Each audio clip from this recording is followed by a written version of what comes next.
نقول بيننا وبينكم السلف بيننا وبينكم الكتب. Чихнешь, когда тоже алхамдулилля можно говорить, да?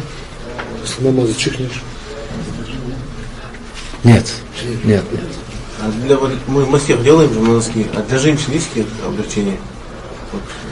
То есть в намазе алхамдулилля говорит, да? Да. Чихнул, алхамдулилля. Можно. Ответить нельзя. Ответить ему нельзя. Я рахмакуллах нельзя. А что там? Хадис Рифаа же пришел же. Значит, он когда пришел и говорил, когда чихнул, сказал алхамдулилля, хамдан кафира. Сказал, проблем нет. А ответить ему нельзя. Ответить ему нельзя. В хадисе Муавия ибн Хакам Суллами говорит, когда, значит, что человек, значит, что чихнул, и потом, значит, да, я рахмакуллах говорю.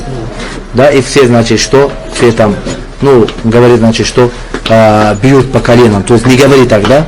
Бьют. То есть меня порицают. А я, говорит, не знал же, говорит, про это.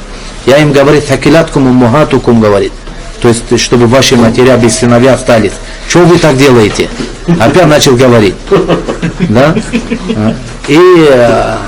То есть, и после, потом понял, что, значит, я неправильно поступал.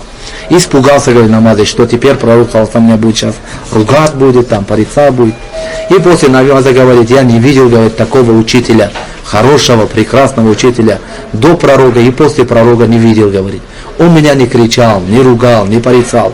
Сказал просто, что Муавия это намаз, нельзя в намазе только, значит, что в намазе надо читать, такбир, надо зикр делать.